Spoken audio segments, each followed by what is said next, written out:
Hello everyone and welcome back to my channel. This is Hibiscus or Admin Hibiscus or Yuzuka Hibiscus or whatever you want to call me with. You are currently listening to my podcast, which is Hibiscus Cafe Break, and this is episode 16 and 17th video of the podcast. And from the last episode, I have invited Hailey from the United States as we talk about Cosmos Troupe, in particular, their previous Grand Theater performance, Casino Royale, My Name is Bond, and also about her favorite, Sien, which is Takato Chiaki-san. And in this upcoming episode, we will be sharing our discussion more on the Taidan show of Makaze Suzuho-san and Junhana-san, which is One Heart at Cosmos Planet, as well as our upcoming expectations for the new Cosmos Troupe led by Serika Toa-san. I have Instagram, Twitter, and Tumblr. If you haven't followed, I suggest that you do if you want to have more Yuzukure content, which my handle is YUZUKAHIBISCUS. I also have a public Twitter, which is Updates of Ray, UPDATESOFREI, to update text and links update of Ray. Also, subscribe to my channel and like my video if you like this episode. Please note that the name Hibiscus Cafe Break is with due respect to the original show Takarazuka Cafe Break, and this is a fan-made podcast with no intention of receiving commercial revenue, rather to promote Takarazuka review in a casual and informal manner. I do not own any of the resources that may be featured, and any mentions of the shows or seto are subject to copyright from Hankyu Railway, Takarazuka Review, and Takarazuka Creative Arts Publications. Without further ado, let's continue the podcast. At that moment when I thought, yeah, I'm not such an emotional person, won't really cry. It's a Taidan show. Yeah, it's a Taidan show. It got worse because later on there was a 20-minute Sayonara show. That definitely got me crying because the title itself was called One Heart at Cosmos Planet. One Heart being the song for Never Say Goodbye, and also, yes, a very famous song in Takarazuka Review as well, because the top stars have sung it before with Wao Yoka-san, which is like the previous Cosmos Troupe top star, and also the previous Tokoyaku playing like the main role for Never Say Goodbye. And yes, as you mentioned, the impressionable mark of Cosmos Troupe history in this Cosmos Planet is because Yurika-san is the longest running top star of Cosmos Troupe, from her previous, predecessors. So that Sayonara show, it just escalates the moving parts in a good way, but not too good for my tears because they keep rolling down. But who am I to say? Maybe you could talk about how you feel about the Sayonara show first. I am there with you, my friend. All the feelings and the emotions that you were experiencing, I experienced, and many others experienced as well. It was one of those things too, where for the Sayonara show or the One Heart Cosmos Planet bit, I'll try not to spoil many or the whole thing. It's very hard to not spoil it, but basically summed up, they do kind of what would be a good terminology for this? They Like a basically recap of they do a recap where they bring back kind of the most well-known little either performances or reviews of Makaze-san or Soragumi Troupe during her time, and the ones that they did were spot on.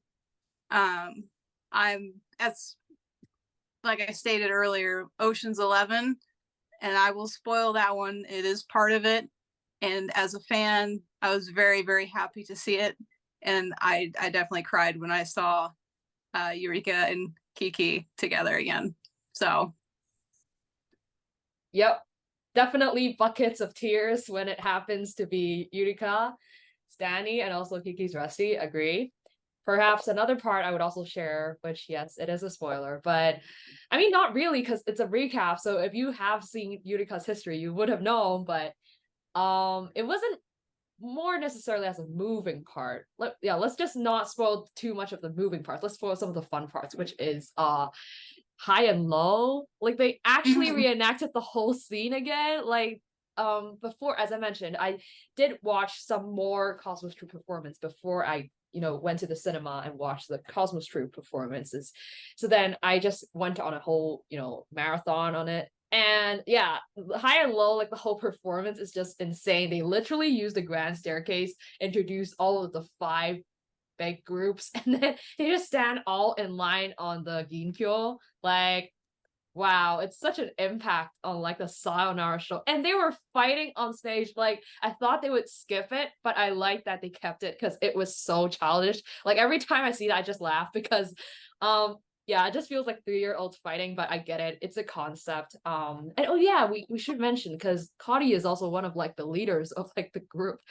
Do you want to talk about it? Because her role is so interestingly mischievous and high and low, yeah. Yes. Oh, for sure. When the promo poster came out for the high and low performance, I may be mistaken, but technically I believe that is Kotti's first Shirashi slash poster debut. And I was blown away. I'm like, oh my gosh, she made it on a poster. This is amazing. But no, her role was awesome. I mean, she's playing this kind of like bad guy, tough guy, I want to fight you style character. And even during her cafe break for that character, she went on to say that she started to learn more about like kickboxing and boxing and fighting styles to really make it look realistic.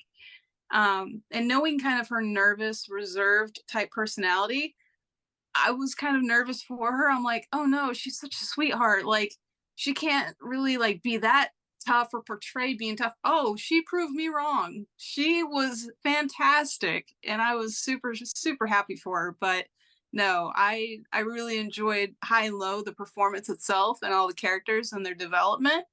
And then kind of backtracking to the One Heart bit, having all of them again was amazing to see. I was very very thankful they added that part in too. True. And yes, this was a really very overwhelming with emotions. And then, they have like the traditional idea of like coming down the grand staircase. And yeah, they have to like give their speeches for like the graduates. They get flowers from their classmates and also from their troupe members. So for Sushi-san, I felt like she was always so responsible and she kept her message like clear cut, but also at the same time very definitive of seeing how she has been such, an impactful troop leader.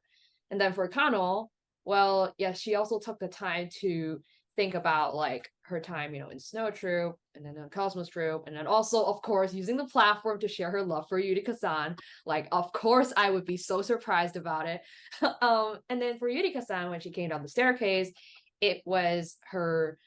Yes, so it was, I believe it was Kiki giving her the flowers. And I also believe it was her classmate, which is the current Kumicho actually, Mhm. Matsukaze Akira-san, giving her the flowers. And then she also gave her speech about it.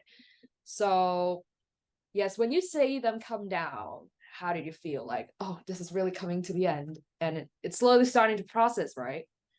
Yes, I mean, watching every single performer come down those stairs, I had almost different emotions for each, because if you think back to all the performances they've been in and the characters they've played, the parts that they've played, you kind of reminisce a little bit as you're watching them come down the stairs.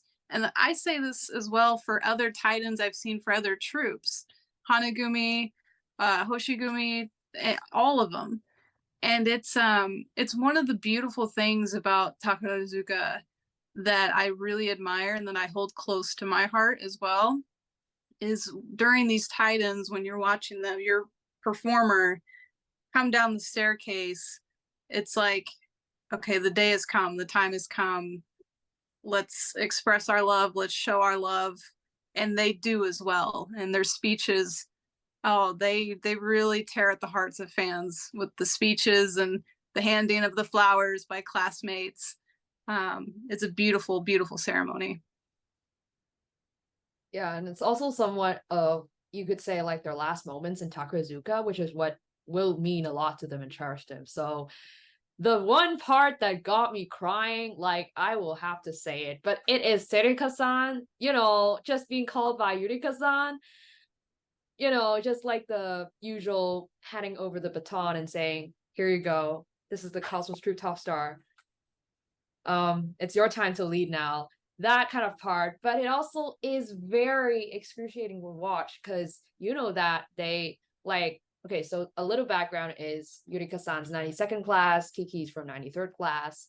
So it's just a Mm-hmm. year sort of gap, and then they both started in Star Troop, and then later on Kiki went to Flower Troop, and then Yurika-san went to Cosmos Troupe in around 2015. Then Kiki came back to Cosmos Troupe in around 2018, and then they continued their journey, and the rest is history.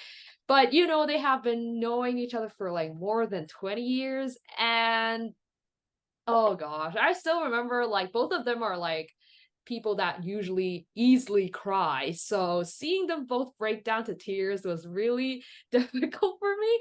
And I was taking a lot of tissue. And my friends were also asking me for tissue. And it was just like a flood, honestly, in the Hong Kong cinemas. Everyone was not processing their words.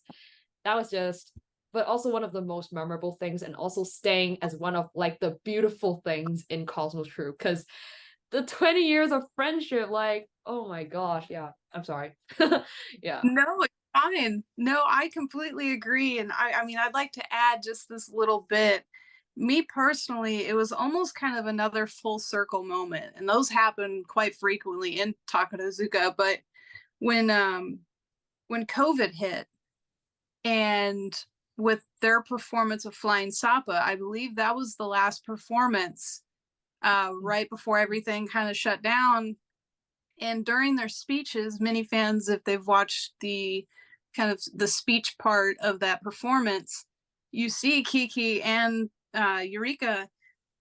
I mean, they're breaking down. They're like, "Oh no, like we don't know what's going to happen. This might be the end of our careers. We don't know." There's a lot of uncertainty, but I'm so glad that we were able to rebuild. And I apologize for the text message. I don't know if that picked up on your audio or not, but I have Mofu Mofu from Beyond Dreams as my text tone. So sorry if that picked it up. um, but anyway, the full circle of Kiki and Eureka at the end of Bond, handing that baton over. I mean, Kiki, bless her heart, I knew she was going to be a mess. Like she was going to be a very emotional mess, and it breaks my heart seeing anybody cry or any performer cry. But it really shows the genuine emotion that they both share for one another and their troupe as well. Yes, and that really comes to the realization that a new era has come, and also Kiki is now top star. So it's also interesting because by the day we are recording, there are also two things happening now in Cosmos Troop. Firstly, there's a current ongoing performance, which is the Great Ace Attorney, which is led by Makaze Hikaru-san, and Mm-hmm. also actually Kiki's first show as top star, which would be tomorrow, which is Oh, is Excalibur. it tomorrow? Yes, Wow. tomorrow's the opening day. So Oh, let's talk about Excalibur first. I believe sure. the program was out, some posters were dropped. She was also like having a new top combi with Sakura. Mm-hmm. So how are you looking forward to their chemistry? Yeah, with Haruno Sakura. I am very excited. When the Shirashi slash poster dropped, or that promotional photo for Excalibur finally was launched, I thought the internet was going to shut down. I thought all social media was just going off the rail because fans were so ecstatic. Me myself, I mean, I can't lie. I was sitting there kind of fangirling. I'm like, the day is finally here. Kiki is top star. It still does not feel real for me. I know with her performance coming up very soon, being able to finally watch it and enjoy it, it probably won't feel real for a while. I'm very excited to watch their chemistry together as the new top combi. And like you said earlier, it's like a new generation or a new era, so to speak, has finally been born. Um, I think we're in for a big ride. I think Kiki is very powerful as a performer. She's very talented, and she's she's gonna set the stage on fire, so to speak. She's gonna do an amazing job. The top combi is gonna be amazing. So, as Soragumi fans, we need to prepare ourselves. So, I also agree because Kiki is, as I mentioned, she's like a mix of Hoshigumi, Hanagumi, and Soragumi. That's a lot of troops.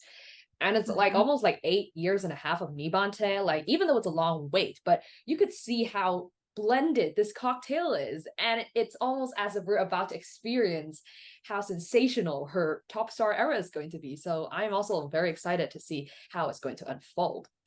And so, yes, the other performance going on is The Great Ace Attorney.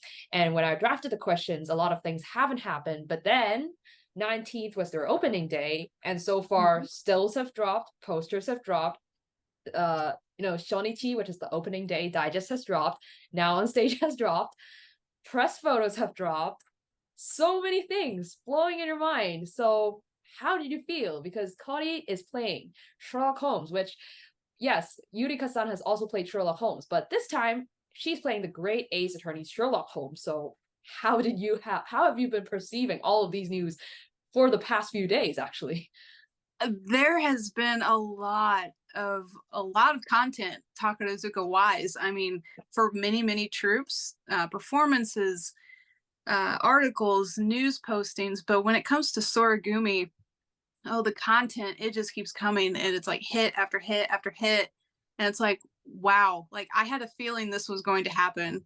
After Eureka Titan, I'm like, okay, we're gonna have that wave hit us as fans of these performances, and it's like, it's here.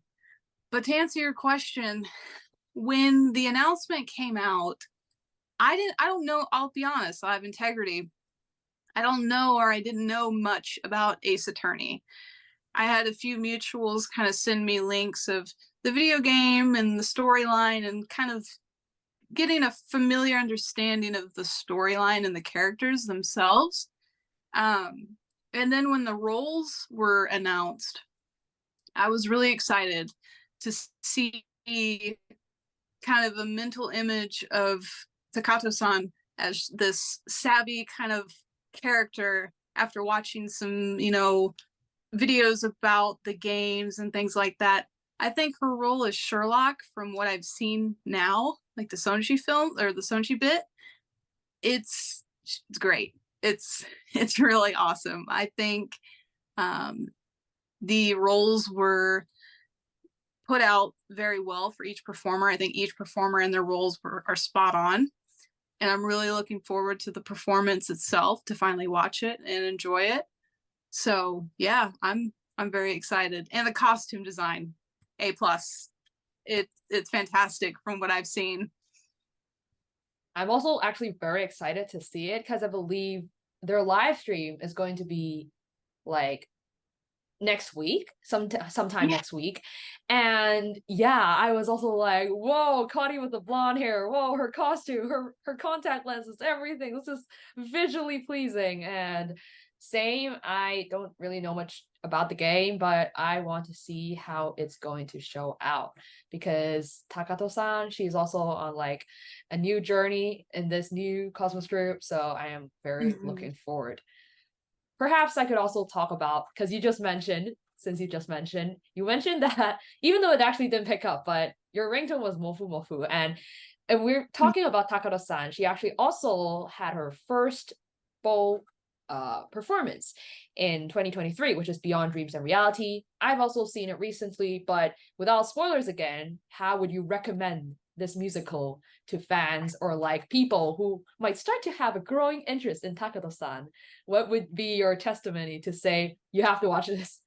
Yes. You know what, Hibiscus? I'm gonna flip the script on you, and I say this with love, all the love in my heart. But I'm going to ask you really quick, what were your thoughts and emotions when you finally watched Beyond Dreams? Okay, I did not expect that. It was like a reverse where you draw four Basic, cards on me. basic.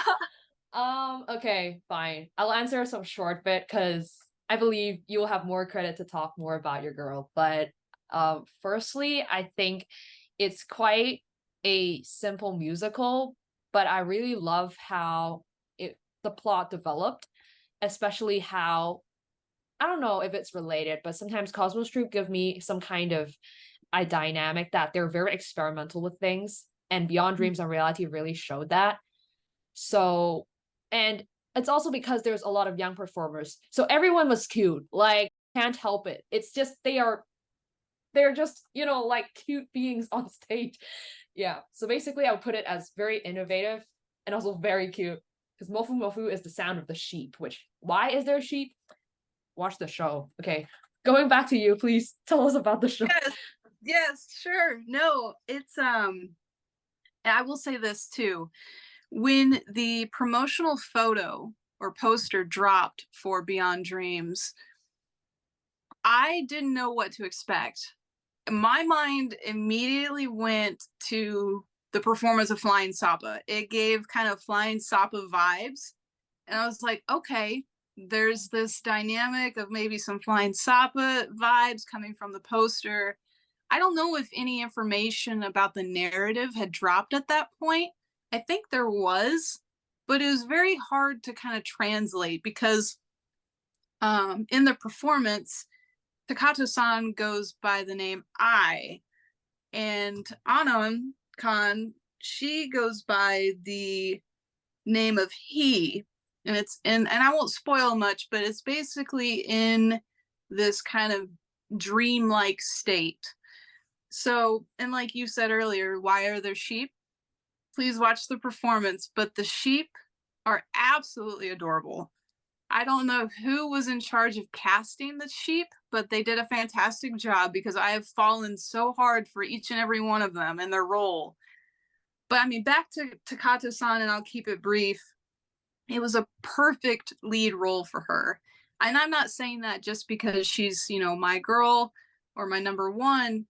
I think when it comes to casting and things like that, I don't know much when it comes to Takarazuka and how they pick certain performers, but I think it just fell into place so well because her role in this performance, she has that natural kind of shyness, a little bit of nervousness, kind of high functioning anxiety in a way. She's very jittery, kind of reserved, kind of a weirdo.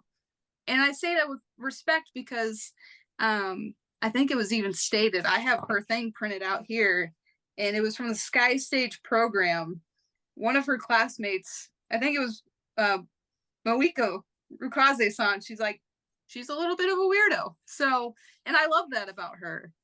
So, all in all, I think it was a perfect lead role performance for her. So, and the performance itself was amazing. You can't help not to fall in love with it. Sure, that's very fair. I would say that also. So, too long didn't read, watch the show. It has been aired on Sky Stage, so definitely do have a watch for Beyond Dreams and Reality. That's our plug-in for today. Okay, for another conclusive remark. So, another few things that also showed, like, Takarazuka Review or Cosmos Group is embarking on a new journey. I'll separate them into two sections to talk about. The first one is the review book. The review book is when this book will have Takarazuka top stars with their top musumiaku as like the top combi with other more famous xiens. They appear on this review book, which is like a photo book.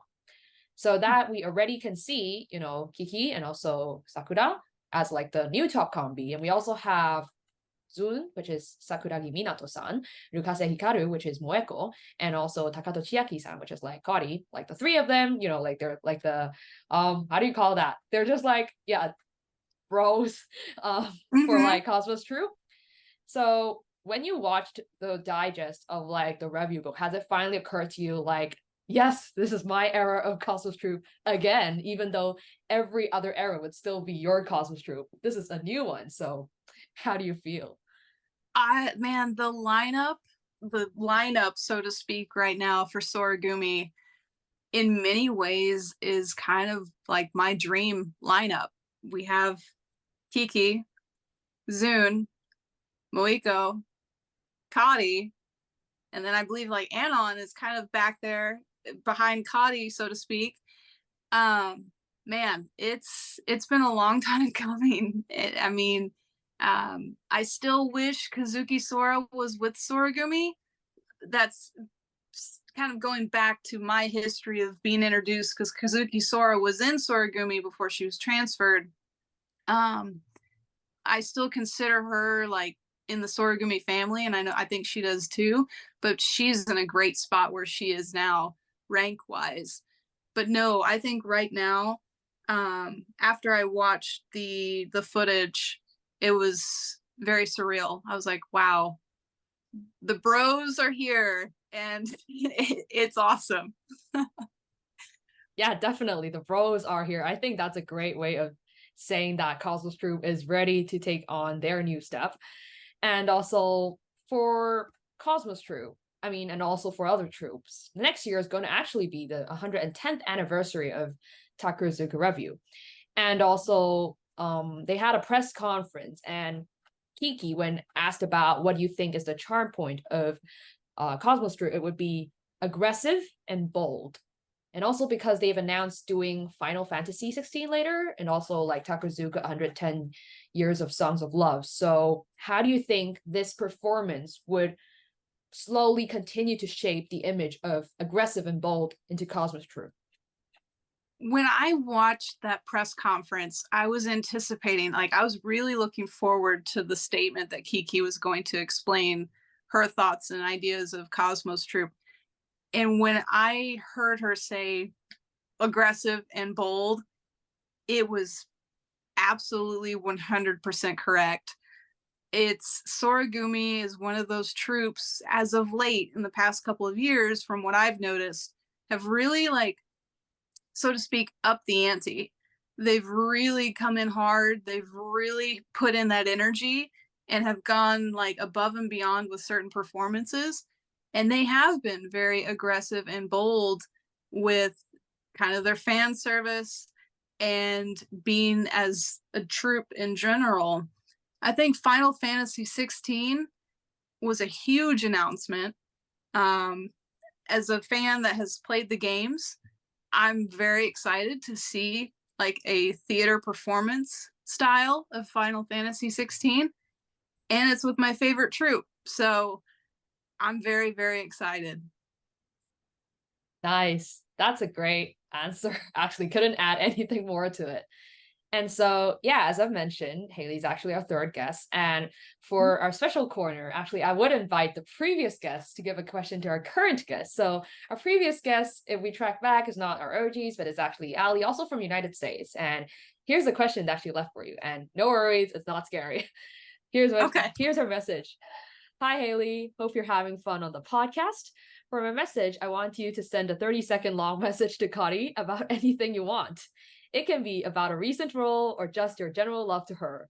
Shout out to Kotti for having the same kanji in her surname and my surname too. So Oh yeah. man. Thank you, Ali. Wow, that is a very, my cheeks are burning already. A 30-second message. Okay. Oh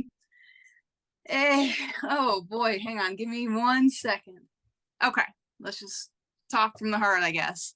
Sure. If Kotti was here and I had to say anything to her in 30 seconds or less, oh, oof, obviously I would thank her.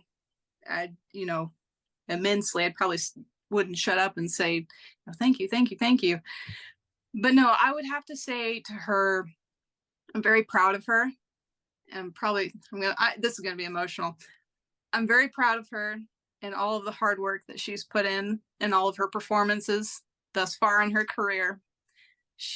I've been able to watch her grow from being in her young stages of her career to where she is now, and the confidence that I've just seen within herself in her performances and her interviews.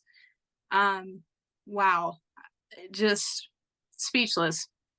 I say this respectfully. I love her greatly, and she really, really makes my days a lot better. I always look forward to updates and information about her. And yeah, I'm immensely thankful for her, and I'm very, very proud and happy for her. So that's it.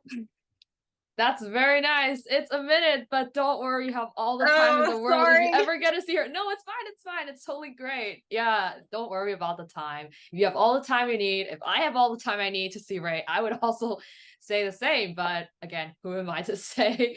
Yeah, but you did great. So yeah, Ali, there's your answer. So yeah, I think that's almost to the end of our podcast. Is there anything you want to lastly share or plug in or anything else? You know what? I would like to end this part of, my side of the podcast. Number one, thank you so much, Hibiscus. I know this has been kind of a long time coming. I'm very, very honored, and I'm very, very thankful for the time I've spent with you today. I look forward to you having more guests on here. Like you said, I hope it really brings in more guests and more fans internationally. I've listened to all of the videos that you have so far, and I absolutely admire what you're doing.